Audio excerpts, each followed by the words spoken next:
Good afternoon friends, this is doctor Tabassum Farooqui और आज हम नया टॉपिक डिस्कस करेंगे। जैसे कि मैंने लास्ट वीडियो में बताया था एस्थमा के बारे में, उसके क्लिनिकल फीचर, उसकी पैथोफिजियोलॉजी और उससे रिलेवेंट कुछ केसेस जो मैंने देखे हैं। और ये पूरी एक सीरीज़ ऑफ लेक्चर्स है, 1 और 2 मैं ऑलरेडी बता चुकी हूँ। जिसने नहीं देखा वो जाकर देख सकते हैं। ये 3rd लेक्चर है उसी सीरीज़ में। तो हम आज एस्थमा स्टार्ट करते हैं, बट बिफोर स्टार्टिंग कुछ चीज़ें मैं बता देती हूँ। जब भी हमारे पास कोई क्रॉनिक केस आता है, वो यूजुअली एलोपैथिक मेडिसिन ले रहे होते हैं, सच एज डायबिटीज़ हो या हाइपरटेंशन हो या एस्थमा हो। तो इनिशियली पहली केस टेकिंग से ही हम मेडिसिन हमें कभी विड्रॉ नहीं करनी चाहिए। मैं तो कभी नहीं करती। पहले आप अपनी मेडिसिन दीजिए, फिर नेक्स्ट फॉलोअप में जनरल से एसेस करिए, एक्टिविटी कैसी है, स्लीप कैसी है, स्टैमिना कैसा है और सेंसिटिविटी आप कैसी है उसकी अभी ये मेडिसिन लेने के बाद। फॉर एग्जाम्पल कोई भी एस्थमेटिक पेशेंट आएगा तो वीकनेस 110% रहती है। If your medicine is right तो सबसे पहले उसका एनर्जी एक्सेस ठीक होगा, वीकनेस वगैरह उसमें काफ़ी कमी आनी चाहिए। और उसके बाद फिर आप डोजेस जो है वो धीरे धीरे टेपर करें। सडनली हटाने से विड्रॉल सिम्टम्स आने के बहुत चांसेस रहते हैं and it may harm the patient. So let us start. What is asthma, its definition, its pathophysiology, clinical feature and then जैसा कि मैंने बताया केस हम देखते हैं। सो लेट्स स्टार्ट।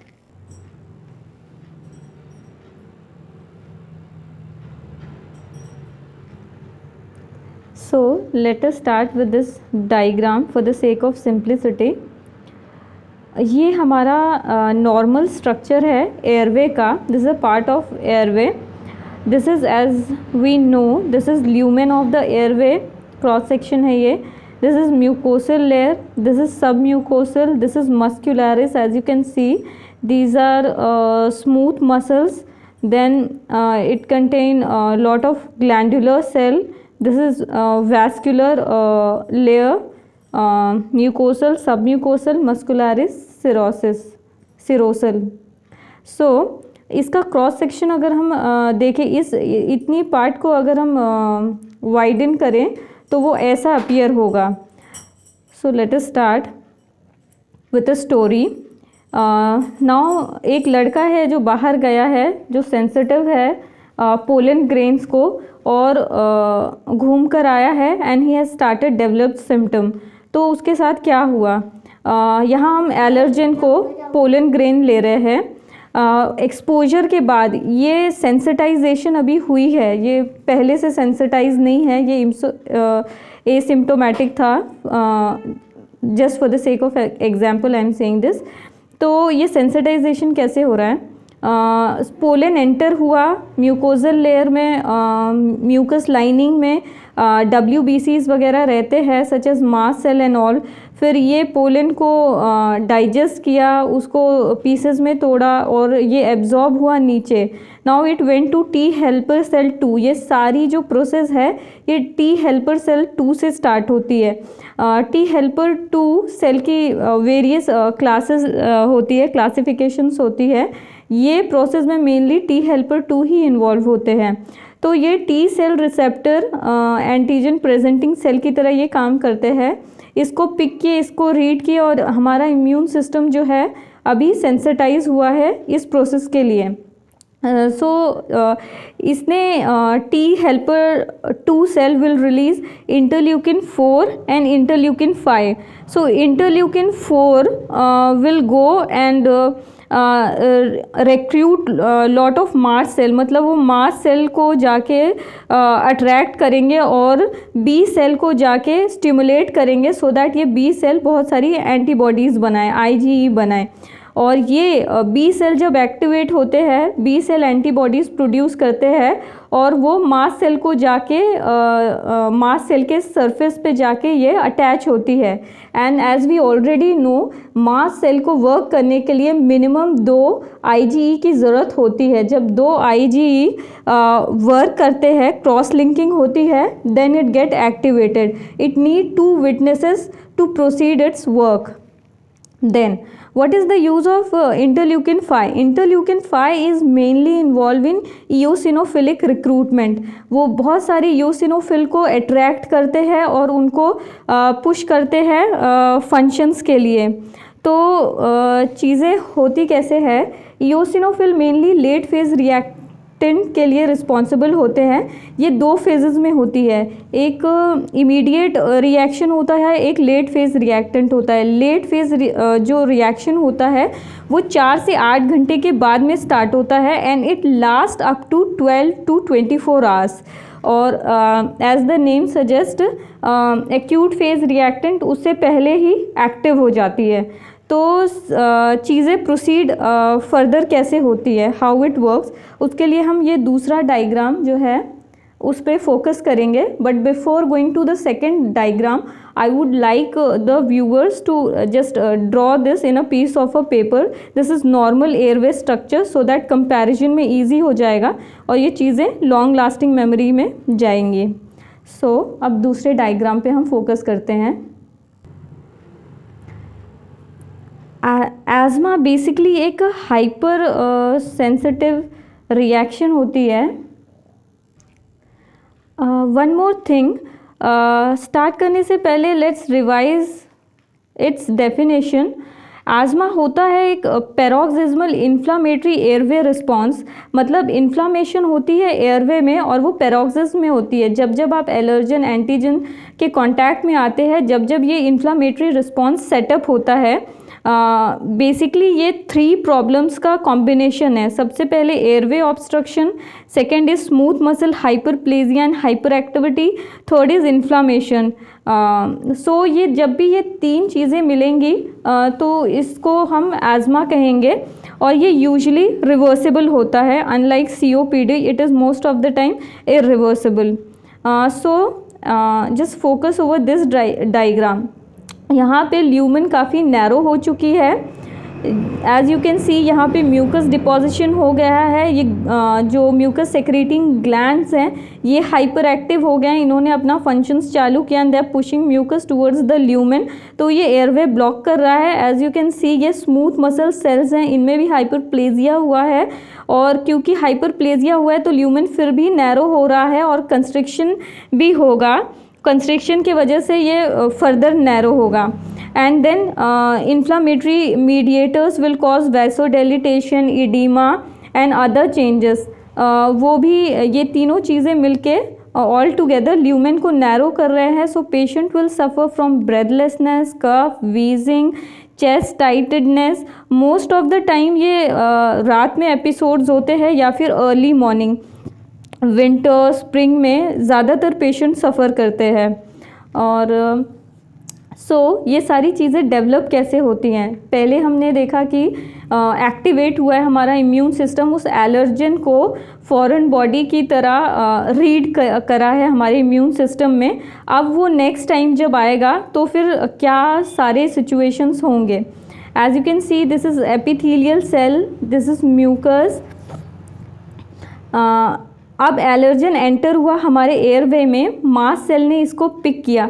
अब mast cell certain chemical mediators release करेंगे जो कि ये गैप जंक्शन जो है इसको वाइडन करेगा एपिथेलियम के बीच में, और इस वाइडनिंग के वजह से इंटरसेलुलर टाइट जंक्शन के वाइडनिंग के वजह से ये एलर्जेंस जो हैं वो नीचे की तरफ आएंगे and they will be picked up by T helper cell 2, जैसा कि हमने पहले बताया था। अब T helper cell 2 interleukin 4 release होंगे, इंटरल्यूकिन 5 रिलीज़ होंगे और various other chemical mediators release होंगे जो रिक्रूट करेंगे दूसरे इन्फ्लामेटरी सेल्स को। तो इंटरल्यूकिन 4 जो है वो बी सेल को स्टिमुलेट करेंगे एंटीबॉडी बनाने को। बी सेल बहुत सारी इम्यूनोग्लोबुलिन ई प्रोड्यूस करेंगे जो जाके मास्ट सेल को एक्टिवेट करेगा। अब जब मास्ट सेल एक्टिवेट होगा तो मास्ट सेल भी बहुत सारे chemical mediator such as histamine, prostaglandins, ये सब कुछ रिलीज़ करेगा। And then other inflammatory cells को सच एज न्यूट्रोफिल्स वगैरह को भी वो अट्रैक्ट करेगा, और ये सारी इन्फ्लामेशन जो है वो सेटअप होंगी। और यहाँ एक और चीज़ है, as you can see this is vagus nerve, vagal afferent fibre. ये भी एंटीजन को जैसे ही सेंस करेंगे, पिक करेंगे, ये सिग्नल्स जो है हायर सेंटर को ले जाएंगे। हायर सेंटर से वापस सिग्नल कैरी करेंगे वेगस इफरेंट नर्व फाइबर, और ये स्मूथ मसल कॉन्ट्रैक्शन कॉज करेंगे। स्मूथ मसल कॉन्ट्रैक्शन की वजह से ये ल्यूमेन जो है वो नैरो होगी। पहली फैक्टर ये रहेगी। और फिर दूसरी जो रहेगी, बी सेल भी सर्टेन केमिकल मीडिएटर्स रिलीज़ करेंगे जो ये स्मूथ मसल सेल कॉन्ट्रैक्शन करेंगे प्लस वैसोडाइलेटेशन करेंगे। वैसोडाइलेटेशन की वजह से further neutrophil, eosinophil, further inflammatory cell उस जगह काफ़ी आएंगे। और दूसरी चीज़, वहाँ ईडीमा वगैरह क्रिएट होगा। ईडीमा की वजह से फर्दर ये नैरोइंग ऑफ ल्यूमेन होगी। एंड नेक्स्ट थिंग इज़, अगर लेट फेज रिएक्टेंट को हम लोग स्टडी करें तो उसमें मेजर रोल होगी हमारे इओसिनोफिल्स की। अब इओसिनोफिल एक बार एक्टिवेट हो गया है, एक बार मास्ट सेल को इनफ सिग्नल मिल गया है एक्टिवेशन का, तो वो बहुत इंटरल्यूकिन 5 रिलीज़ करेगा अबंडेंट अमाउंट में। अब इर्रिस्पेक्टिव ऑफ ये एंटीजन वहाँ प्रेजेंट है या नहीं है, ये प्रोसेस स्टार्ट हो चुकी है।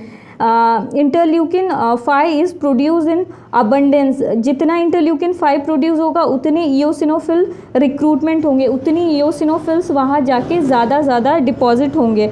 और ये इओसिनोफिल भी फर्दर सेम काम करेंगे जैसे हमारे न्यूट्रोफिल ने वैस्कुलर डायलेटेशन, म्यूकस सेक्रीशन और ब्रोंको कंस्ट्रिक्शन किया था, उसका भी समवॉट सिमिलर एक्शन होगा। पर अब यहाँ पे कोई एंटीजन की ज़रूरत नहीं है, हमारा इम्यून सिस्टम हाइपर एक्टिव हो गया है, मतलब ज़रूरत से ज़्यादा वो रिएक्ट कर रहा है अब।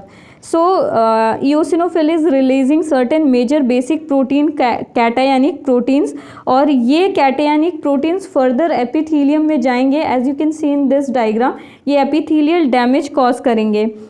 डिटैच होंगे एपिथीलियम्स, लाइज होंगे एपिथीलियम्स, और ये एपिथीलियम्स जो है वो म्यूकस में ट्रैप होते रहेंगे। और जब हम पेशेंट का स्पूटम एनालिसिस करेंगे, क्लिनिकल फीचर में देखेंगे तो 2 मेन क्लिनिकल फीचर्स होते हैं, such as Curschmann spiral, Charcot Leyden spirals, Charcot Leyden crystals.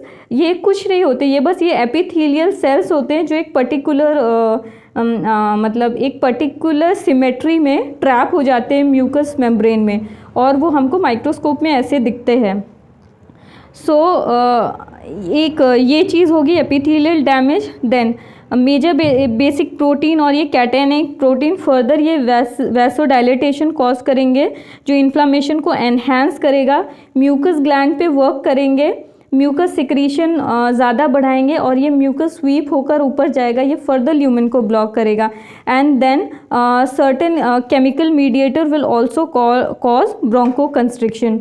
सो जब तक ये मास्ट सेल एक्टिवेशन नहीं होता, इओसिनोफिल रिक्रूटमेंट नहीं होता, तब तक ये एक्यूट फेज रिएक्टेंट में आएगा। और जब ये लेट फेज रिएक्टेंट में जाएगा तो अब इसके लिए एंटीजन की प्रेजेंस ज़रूरी नहीं है। एक बार कंसिडरेबल एंटीबॉडी इम्यूनोग्लोबुलिन ई ने मास्ट सेल को एक्टिवेट कर दिया और इंटरल्यूकिन 5 रिलीज़ होने लगे, तो ये non stop infiltration of eosinophil will start occur. मतलब ये रिक्रूट करते रहेंगे इओसिनोफिल को, और इओसिनोफिल फर्दर डैमेज कॉज करते रहेंगे। And there is one more thing, ये वेगस नर्व स्टिमुलेशन को रोकने के लिए बीटा 2 एगोनिस्ट वगैरह एलोपैथी में इसलिए दिया जाते हैं, सो दैट कि ये स्मूथ मसल जो है कॉन्ट्रैक्शन को रोका जा सके एंड फर्दर कंस्ट्रिक्शन ना हो। ये था थोड़ा briefing about pathophysiology of asthma. Now patient present कैसे करेगा?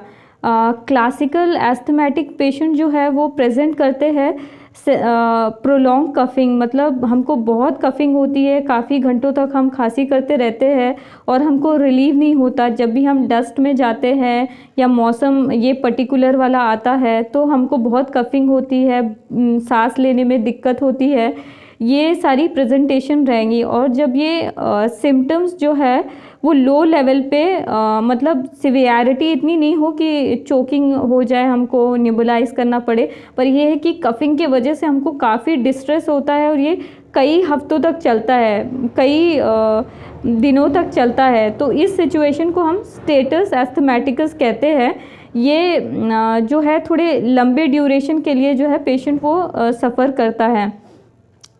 और अगर ये सिचुएशन ठीक तरह से मैनेज नहीं हुई, अगर ये मैनेजमेंट फेलियर हुआ तो फिर पेशेंट सिवियरिटी की तरफ जा सकता है। He may develop cyanosis, he may need ventilators. As you can see pathology अगर अनचेक्ड रही तो patient will suffer a lot.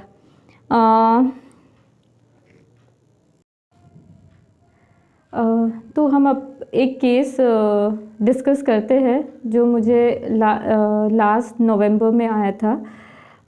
ये केस है एक लेडी का जिनकी एज अराउंड 36 थी and she was fair, little flabby bye constitution and very pleasing by nature. बातें बहुत अच्छे से करना, माइल्ड ईल्डिंग नेचर था उनका। वो अपनी जेठानी के साथ आई थी और जब भी किसी अटेंडेंट के साथ कोई पेशेंट आता है, स्पेशली जब वो कोई फैमिली मेम्बर हो, तो जज करना बहुत इजी हो जाता है, क्योंकि यूजुअली एक थोड़ा डाउन रहेगा बाय नेचर, एक थोड़ा एक्टिव, थोड़ा शार्प रहेगा। तो जब हम कंपैरिजन करते हैं तो चीज़ें बहुत ज़्यादा सिंपल हो जाती है। फॉर एग्ज़ाम्पल जब कोई पेरेंट्स अपने बच्चों का केस लेके आए तो हमेशा उसके सिबलिंग से उसका नेचर कंपेयर करने पे काफ़ी केस जो है वो काफ़ी खुल जाता है। तो वो अपनी जेठानी के साथ आई थी और उनको ये कंप्लेन कुछ सालों से स्टार्ट हुई थी। पहले उसकी इंटेंसिटी बहुत कम थी, डस्ट वगैरह में जाती थी तो हल्की फुल्की खांसी आती थी। धीरे धीरे over a period of time उनकी इंटेंसिटी सिम्टम की धीरे धीरे बढ़ती रही और जब वो मेरे पास आई थी तो वो सिट्राजिन, मोंटाल्यूकास्ट और ब्यूडाकॉट पे थी। और बोलती है जब भी हम कपड़े धो लेते हैं या ठंडी में थोड़ा काम कर लेते हैं तो हमको बहुत सारी प्रॉब्लम हो जाती है और झाड़ू वगैरह हम लगा नहीं पाते। पहले हम इतना काम कर लेते थे, अभी हम बिल्कुल काम नहीं कर पाते हैं। और जॉइंट फैमिली में रहती थी वो और सबसे उनके कॉर्डियल रिलेशनशिप थे। तो बात करने से सिम्टम जिस हिसाब से वो दे रही थी, she was intelligent enough to answer my queries. दवा आप कब से ले रही हैं, ये कितनी ले रही हैं, क्या ले रही हैं। तो intellectual level was quite good, morally भी अच्छा, मॉरल वाइज भी she was good. Like 3 things we usually consider as doctor Kent says: will of the patient, moral of the patient, intellect of the patient. तो moral was good, उनका सबसे cordial relation था। Neighbours भी आते थे, उनकी तबीयत ख़राब होती थी पूछने, मतलब she was very sweet spoken and helping by nature. तो आई आस्क कि आपको जब इतनी दिक्कत रहती है तो कपड़े वगैरह क्यों धोते, आप तो जॉइंट फैमिली में रहते हैं। तो वो बोली कि ये तो मेरे रोज़ का प्रॉब्लम है, अभी मैं नहीं धोऊंगी तो सब लोगों को कैसा लगेगा। भले वो मुझे बोलते नहीं हैं पर वो सोचेंगे तो कि ये रेस्ट कर रहे हैं, काम नहीं कर रहे। और कोई भी चीज़ एंड फियर्स, शी सेड कि हम अकेले नहीं रह पाते हैं, हमको कोई ना कोई साथ में चाहिए बात करने के लिए। अकेले हमको बहुत उलझन होती है, हम कहीं भी जाते तो अपनी जेठानी के साथ ही जाते, कपड़े वगैरह लेना हो या कुछ भी करना हो। तो कंपनी डिज़ायर इस चीज़ से उनका प्रूव हुआ कि उनको था। और साथ ही जब भी कुछ नई जगह जाना है, कोई भी नया काम करना है तो हमारी जेठानी हमको बहुत हेल्प करती है। तो मैक्सिमम टाइम्स पे मतलब कभी वो इतनी एज हो गई, अकेले उन्होंने शॉपिंग नहीं की। अकेले अपनी मतलब मम्मी के यहाँ मायके भी जाना रहता है तो कभी नहीं जाती, वो कोई ना कोई उनका साथ में लाइक चाहिए ही रहता है। And she was chilly, she was thirsty और पर्स्पिरेशन उनको होता था। शी सेड हाँ हमको गर्मी में इतना पसीना आता है कि हमारे कपड़े वपड़े पूरे भीग जाते हैं। और उनको हर चीज़ बहुत पर्टिकुलर चाहिए। बोलती है कि मेरी बेटियां जब चीज़ें बहुत ठीक से नहीं करती तो मुझे बहुत गुस्सा आ जाता है, तो मैं उनको डांटती हूँ कि मतलब बाहर से आओ तो चप्पल जो है वो प्रॉपर जगह पे रखो, बेडशीट एकदम ठीक होनी चाहिए। तो you fastidious, she was by nature fastidious. और फास्टिडियसनेस हिस्ट्री से लेने से ज़्यादा आप पेशेंट की अपीयरेंस देखकर ही बता देंगे। किस तरह से उसने ड्रेसअप किया है, किस तरह से वो आके बैठा है क्लिनिक में, उसने चप्पल कहाँ पर उतारी है, वो इंस्ट्रक्शन फॉलो कर रहा है कि नहीं, ये ऑब्जर्वेशंस पेशेंट जो बोल रहा है उससे बहुत ज़्यादा इम्पॉर्टेंट होती है। उसके लुक्स कैसे है, उसके बैठने का अटायर कैसा है, ये सारी चीज़ें बहुत हेल्प करती हैं। इनिशियली मैंने उनको कैलकेरिया काब दिया था और फिर बुलाया था, तो she was okay, but journals उनके इतने बेटर नहीं थे। कफिंग वगैरह उनको रात में काफ़ी होती थी, स्लीप डिस्टर्ब रहती थी। तो कई बार कर्टेसी में पेशेंट्स बोलते हैं कि नहीं ठीक है हमको दवाई सूट कर रही है, but when you take the symptoms you realise कि नहीं क्या ठीक है, ये पहले भी ऐसे था अभी भी ऐसे है। तो ये सारी चीज़ें जज करना is very important as well. Then I have studied the case, और फर्दर जब मैंने उनसे बात की तो बोलती है कि हमको ज़्यादा घबराहट, हमारे सिम्टम्स ज़्यादा जैसे बढ़ते हैं जब कुछ टेंशन ले लेते हैं। तो मैंने पूछा लाइक कैसे टेंशन, कौन सी टेंशन है आपको? शी सेड हमको कोई टेंशन नहीं है, हमारी फैमिली बहुत अच्छी है, हमारे हस्बैंड बहुत अच्छे हैं, बच्चे बहुत अच्छे हैं। तो देन तो क्या टेंशन? देन शी सेड कि जैसे कोई बाहर झगड़ा करता है, कोई तेज़ आवाज़ में बोलता है, मेरी बेटी और मतलब वो थोड़ी मेरी जेठानी से थोड़ी कुछ बात हो जाती है तो हमको बहुत घबराहट होने लगती है और हमारा दिल एकदम ऐसे धड़ धड़ धड़ धड़ बहुत ऐसा धड़कता है। देन केस थोड़ा मैंने लिया। शी वॉज़ नॉट हाइपोटेंसिव, क्योंकि हाइपोटेंशन में यूजली ये सिम्टम आता है कि दिल की धड़कन महसूस होती है। तो ये सिम्टम PQRS होने की संभावना बहुत डाइल्यूट हो जाती है, क्योंकि ये पैथोलॉजिकल हो जाता है, क्योंकि उनको हाइपोटेंसिव नहीं है, हीमोडायनेमिक डिसऑर्डर भी उनको इतना नहीं है। तो ये सिम्टम थोड़ा मैंने कंसिडर किया, प्लस उनका constitution, she was timid, she was mild, she was yielding, she was fastidious by nature, and she was very friendly as well. And this symptom plus उनके thermal thirst, desire aversion. Desire में उन्होंने बताया था कि she like अंडा, boil अंडा उनको पसंद है खाने में, गरम चीज़ें उनको बहुत पसंद है। तो गरम चीज़ें यूजली एस्थमेटिक रेस्पिरेटरी प्रॉब्लम्स वाले पेशेंट्स को ज़्यादा पसंद रहती है, लाइक हॉट ड्रिंक्स, चाय गरम पीना, या हमको जब दिक्कत होती है तो हम पानी गरम करके पीते हैं। तो ये सारी चीज़ें थोड़ी कॉमन हो जाती है, बट स्टिल आपको हेल्प करती है वो टोटलिटी कंस्ट्रक्ट करने में। फिर बाद में मैंने उस चीज़ को क्लासीफाई किया, स्टडी किया। Then I gave her calcarea ars 1 ml single dose. This remedy has helped her a lot. फिर धीरे धीरे सब्सिक्वेंट फॉलोअप्स में उनकी जो सिट्राजिन, मोंटाल्यूकास थे उसके डोजेस कम किए, जो ब्यूडाकॉट उनको चल रही थी वो कम हुए, और धीरे धीरे फिर उनको स्किन पे जो है एक्जिमेटस इरप्शन आए थे, और वो थोड़े स्टबन थे, थोड़े ज़्यादा टाइम लगा उसको जाने में, थोड़े एक्सटेंसिव थे, अपर आर्म्स में थे, चेस्ट पे थे, और बट सिर्फ SL पर ही थी वो। फिर धीरे धीरे वो चीज़ें भी रिजॉल्व हुई अपने आप। ऑयल वगैरह अप्लाई करने बस उनको इंस्ट्रक्ट किया था, खाली नारियल का तेल लगाना और कोई भी ऑइंटमेंट वगैरह नहीं लगाना, नहीं तो आपकी पहले वाली सिचुएशन वापस आएगी।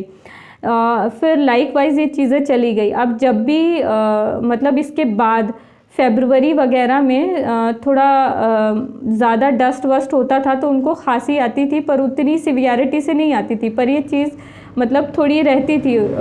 तो जब भी कोई भी केस मैं बंद करती हूँ तो एमरजेंसी डोजेस मतलब वो 1 ml में डिस्किट्स में 3-4 पिल्स बना के उनको देती हूँ कि अगर आपको लगे पहले जैसा कुछ, तो बस बात करिए, पहले कॉल करिए एंड यू टेक 1 डोज। तो उसके बाद से बस उन्होंने एक और बार वो यूज़ किया था and since then she is doing fine. और अभी तो समर्स आ गए तो उनको इतनी दिक्कत इसमें होती नहीं है। बट ओवरऑल ये केस बहुत अच्छा लर्निंग एक्सपीरियंस था। मैंने फ़र्स्ट टाइम कैलकेरिया आस जो है वो दी थी एंड मैं रिक्वेस्ट करूँगी कि एलेन्स कीनोट में जाके कैलकेरिया आस स्टडी करें, ये बहुत हेल्पफुल होती है और मतलब बहुत अच्छे से उसमें एक्सप्लेन है और रेयर रेमेडी है पर यह बहुत हेल्पफुल होती है। And my next case is 40-year-old male और उनकी history was little bit dramatic. उनकी फर्स्ट मैरिज थी, 4 बच्चे थे कुछ। Then he didn't had cordial relation with her wife. घर में काफ़ी झगड़े होते थे, फाइनेंशियल इश्यूज़ वगैरह काफ़ी रहते थे, उनकी इनकम इतनी प्रॉपर नहीं रहती थी तो वो सेपरेट हो गए। फिर कुछ साल बाद उनकी एज भी थोड़ी हो गई थी, फिर उनकी दूसरी शादी हुई। तो ये वाली जो वाइफ है by nature she is very strong, responsible by nature, खुद जाके मतलब वो काम करना जहाँ से भी हो सके, फाइनेंशियल बर्डन काफ़ी शेयर करती है वो अपने हस्बैंड का। और कुछ सालों से उनको ये सेम प्रॉब्लम है कि डस्ट उनको बिल्कुल टॉलरेट नहीं होता। पिछले साल से तो सिचुएशन इतनी सिवियर हो गई थी कि उनको अपना काम छोड़ना पड़ा था, बिल्कुल घर के बाहर नहीं जा पाते थे, मतलब बेड पर ही रहते थे। तो सारी फाइनेंशियल बर्डन थी ये सेकंड वाइफ थी ये पूरी कर रही थी। And when he came to me तो उनका जो है बिल्कुल मतलब थोड़ा 10 कदम भी चलते थे तो यूज़ टू से कि एकदम मेरी सांस फूलने लगती है, मैं 10 कदम भी नहीं चल पाता। इवन मेरी वाइफ किचन में कुछ बनाती, जैसे मेरी वाइफ कुछ भी तड़का वगैरह देती है तो मुझे बहुत तेज़ ब्रेथलेसनेस होने लगती है। और वो इनहेलर्स एस्थमेटिक जो पम्प्स रहते हैं वो स्टेरॉइड्स वो उनको यूज़ करना पड़ता था जब भी ऐसी सिचुएशंस हो जाती थी। फिर कुछ देर बाद उनको रिलीव होता था, कई बार हॉस्पिटलाइज करना पड़ा नेबुलाइजेशन के थ्रू, ब्यूडाकॉट, डिओलिन, ये सारी चीज़ें से उनको रिलीव होता था। So in this case I have tried lot of remedies but nothing was working very nicely. कुछ phasic relief दे देती थी remedies but वो satisfactory result नहीं मिल रहा था। I have tried calcarea phos, I have tried staphy's agria. He said कि wife ने कहा कि छोटी छोटी बातों पे बहुत चिल्लाते हैं, जल्दी जल्दी चिढ़ जाते हैं, बच्चों को डांटने लगते हैं। तो बेसिकली फाइनेंशियल बर्डन भी था उनके ऊपर, प्लस इतने टाइम से वो बेड पे लेटे हैं तो इरिटेबिलिटी आ जाना वाज देयर, नॉर्मल सी चीज़ होती है। सो स्टेफिस एग्रिया भी I have tried and he also said कि नहा नहीं पाते हम, 4-5 दिन स्किप करके नहाते हैं वो भी गर्म पानी से, और नहा के हमको बहुत देर तक धूप में बैठना पड़ता है, उसके बाद भी हमको शाम को काफ़ी डिस्ट्रेस होने लगता है। तो I have tried Antim crude as well. Antim crude is very affectionate by nature and filthy, dirty like Sorinum, but affectionate होता है, loving होता है, caring होता है. There is a component of grief in it as well, like phosphoric acid. I have tried arsenic as well. तो usually जो asthmatic patients रहते हैं क्योंकि उनको डस्ट वगैरह से एलर्जी रहती है तो दे ट्राई टू मेंटेन कि कहीं से भी डस्ट वगैरह नहीं रहे, सब कुछ नीट एंड क्लीन रहे। तो मेरे एक्सपीरियंस ने मुझे ये बताया है कि ये रूब्रिक, फास्टिडियस रूब्रिक एस्थमेटिक्स पेशेंट में जब तक बहुत ज़्यादा क्लियर नहीं हो तो इसको इतना कंसिडर नहीं करना चाहिए। उसके बाद में लाइक वाइज इतनी सारी रेमेडीज़ ट्राई की मैंने, बट कुछ अच्छा सेटिस्फाइंग रिज़ल्ट मुझे नहीं मिला था और उनकी सिचुएशन इतनी इम्प्रूव नहीं हो रही थी। देन मतलब यूजली एक ट्रेंड होता है कॉलेज में, हमने like we used to attend तो कॉलेज में हम कुछ क्लिनिक्स वगैरह अटेंड करते थे 3rd ईयर में, कॉलेज से आके हमारे घर के पास ही था। तो वो जो प्रैक्टिशनर थे वो usually mother tinctures, multiple doses पे प्रैक्टिस करते थे। एस्थमेटिक पेशेंट्स में ब्लाटा ओरिएंटालिस मदर टिंचर में वो देते थे। तो मतलब मेरे पास कोई ऑप्शन नहीं था। मैंने सोचा ये अगर मदर टिंचर में वर्क करता है तो हाइपरटेंसिस में भी करना चाहिए था, और मैं बहुत सारी रेमेडीज़ ट्राई कर चुकी थी। तो ये पहली बार मैंने ब्लाटा ओरिएंटालिस 1 में मंगवाया और फिर उनको सिंगल डोज दिया और उनकी जो सिवियरिटी थी वो काफ़ी कम हुई। 3-4 दिन में फिर उनके जो ब्यूडाकॉट्स वगैरह चलते थे वो सब कम हुआ, वो जो इन्हेलर्स उनको लेना पड़ता था वो कम हुआ। और सबसे अच्छी बात थी कि जो पहले चल फिर नहीं पाते थे, अब उनका जो घर है मेरी क्लिनिक से कुछ 3 किलोमीटर दूर है, साइकिल चला के आना और जाना ये सब कुछ मतलब किया। और ये सब वो सिंगल डोज ब्लाटा ओरिएंटालिस के वजह से उनका ये सब इम्प्रूवमेंट हुआ था। तो हमेशा नई चीज़ें सोचना चाहिए। जब भी आप स्टक हो जाए तो वो जो पुराने वाले जो मेथड्स होते हैं उनसे भी आप हेल्प ले सकते हैं। जब मैंने बोरिक स्टडी की थी देने के लिए, तो उसमें भी ज़्यादा कुछ सिम्टम्स था नहीं ब्लाटा ओरिएंटालिस का, एक्सेप्ट कि उसमें बहुत सिवियर डिज़निया होता है और लोअर पोटेंसीज़ में ही देते हैं। बोरिक में ज़्यादातर मेडिसिन डोज में अगर आप पढ़ेंगे तो वो लोअर पोटेंसीज़ में होती है, पर ये मैंने हाई 1M में ही दी थी। मैं ज़्यादातर 1M पे ही प्रैक्टिस करती हूँ क्योंकि प्रेडिक्टिव से मैंने यही सीखा है। वहाँ 80% केसेस 1M पोटेंसीज़ पर ही चलते थे और इसके एग्रावेशंस बहुत कम होते हैं और रिज़ल्ट बहुत फास्ट होता है। अगर क्रॉनिक है तो आपको 1 हफ्ते 15 डेज़ में मालूम चल जाता है, और एक्यूट है तो आपको 2 से 3 घंटे में मालूम चल जाता है कि whether you are in right direction और यू आर नॉट। तो ये दोनों केसेस ने मुझे वो रेमेडीज़ सिखाई जो यूजुअली मैं प्रैक्टिस नहीं करती थी और मैंने देखा भी नहीं था। So always think new, try new, और कभी गिव अप नहीं करना। सो आप अपने एक्सपीरियंसेस भी शेयर करिए अपने केसेस के बारे में, और जो भी कुछ डाउट हो वो आप कमेंट बॉक्स पे लिख के आप पूछ सकते हैं। Thank you very much for watching. Good bye.